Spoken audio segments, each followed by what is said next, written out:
Myself, Dr. Seema Rani, assistant professor sociology department, government degree college Jangirabad Bulandshahr से।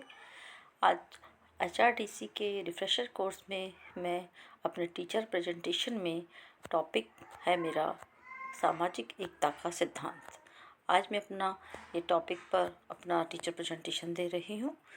तो बात करते हैं सामाजिक एकता के बारे में, सामाजिक एकता के सिद्धांत के बारे में। सामाजिक एकता का सिद्धांत दुर्खीम ने अपनी पुस्तक समाज में श्रम विभाजन में दिया था, जो कि 1893 में प्रकाशित हुई थी। दुर्खीम की यह पहली पुस्तक थी जिसमें इन्होंने इस सिद्धांत के बारे में बात की थी। दुर्खीम एक ऐसे समाजशास्त्री हैं जिनका नाम समाजशास्त्र में बड़े सम्मान से लिया जाता है। दुर्खीम ने सामाजिक एकता के सिद्धांत में बताया है कि सामाजिक एकता समाज में, मानव समाज में और सामाजिक व्यवस्था में एक मुख्य स्थान रखती है। यह एक आवश्यक अंग है। इसके आधार पर ही समाज संगठित रहता है और समाज की एकता बनी रहती है। सामाजिक एकता की अगर हम बात करें तो यह एक सर्वकालिक प्रक्रिया है। सामाजिक एकता पहले समय में भी और वर्तमान समय में भी बनी हुई है, लेकिन जैसे जैसे समय बदल रहा है, जैसे जैसे समाज की आवश्यकताएं बदल रही हैं, वैसे वैसे उसकी प्रकृति और स्पष्ट होती जाती है। तो जैसे हम समाज में एकताओं की बातें में बात करेंगे तो सबसे पहले हम बात करते हैं समाज में पाई जाने वाली एकता के बारे में। समाज में दुर्खीम कहते हैं कि दो तरह की एकता पाई जाती हैं, यांत्रिक एकता और सह-अवयवी एकता।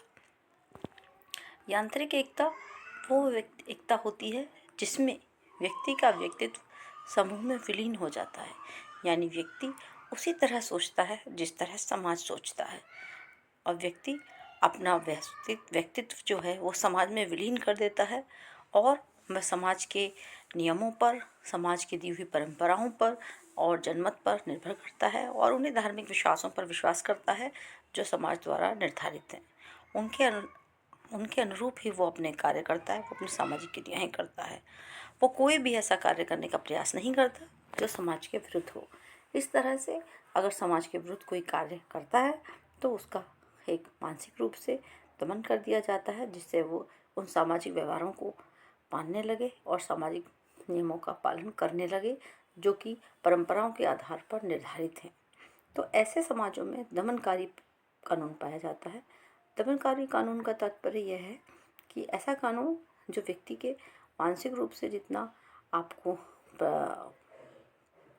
प्रेशर दे, माइंड पर इतना प्रेशर दे कि आप इस बात के लिए निर्भर हो जाएं कि आप उस कार्य करने के लिए बाध्य हो जाएं और आप उस कार्य को करने लगें जो समाज के द्वारा, परंपराओं के द्वारा निर्धारित हैं, उससे हटकर आप न कर पाएँ।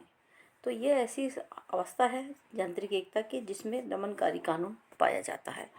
दूसरी बात करते हैं हम सह-अवयवी एकता की। सह-अवयवी एकता जो सह-अवयवी एकता वह एकता है जो वर्तमान समय में पाई जाती है, आधुनिक समाजों में पाई जाती है, जिसमें व्यक्ति का व्यक्तित्व समूह में विलीन नहीं होता।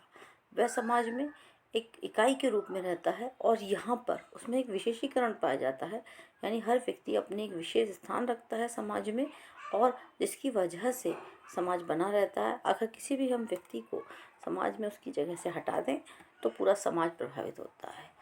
तो ऐसे में व्यक्ति की स्वतंत्रता सर्वोपरि होती है और यहाँ पर ऐसे समाजों में प्रतिकारी कानून पाए जाते हैं। प्रतिकारी कानून से तात्पर्य है ऐसा, यानी बदले वाला कानून। इसको प्रतिकारी कानून को अप्लाई करने के लिए समाज में ऐसे साधन निर्धारित हैं जैसे कानून और जैसे वैधानिक कानून जैसे न्यायालय, पुलिस इत्यादि। ये सब संवैधानिक आधार पर आपको वैधानिक आधार पर प्रतिकारी कानून को पालन कराने के लिए बाध्य करते हैं। तो अब हम बात कर रहे थे अभी यांत्रिक एकता की और सह-अवयवी एकता। दोनों में सिर्फ डिफरेंस इतना है कि यांत्रिक एकता में व्यक्ति यंत्र के समान काम करता है। जिस तरह से हम कोई पंखा चलाया, हमने बटन दबाया, पंखा चलाया, चल गया, उसको बंद किया, बंद हो गया, यानी कि यंत्र चलित व्यक्ति हो जाता है, यानी यंत्र के समान। जबकि सह-अवयवी एकता में व्यक्ति अपना अस्तित्व बनाए रखता है, यानी उसकी भी समाज में एक इम्पोर्टेंस होती है। चाहे हम किसी भी व्यक्ति को रखें समाज में, एक छोटे से छोटा कर्मचारी जो और बड़े से बड़ा अधिकारी, सभी अपनी अपनी एक वैल्यू रखते हैं। किसी को भी एक स्थान से हटा कर देखिए। एक एग्जाम्पल के तौर पर हम बात करें कि आपके यहाँ पर एक सब्जी वाले की भी उतनी वैल्यू है कि अगर एक सब्जी वाला प्रतिदिन आता है और सब्जी ना आए, दूध वाला की उतनी वैल्यू है जितना एक बड़े अधिकारी की वैल्यू है। यानी हर व्यक्ति अपना अपना एक स्थान रखता है, हर व्यक्ति अपना एक एकता रखता है कि उसको उस स्थान से हटाकर देखिए तो समाज की एकता प्रभावित अवश्य होती है। तो हम बात करते हैं सामाजिक एकता, इन एकताओं के निष्कर्ष के आधार पर, यानी आधुनिक समाजों में सहजीवी एकता पाई जाती है, जो कि मुख्य धारा वाला समाज है, जो अर्बन एरिया है, नगरीय क्षेत्र है, वहाँ पर सहजीवी एकता वाला। जबकि ग्रामीण समाजों में आज भी थोड़ी यांत्रिक एकता की संभावना हमें नज़र आती है कि वहाँ पर जब भी यांत्रिक एकता है, हम समाज के अनुरूप कार्य करते हैं।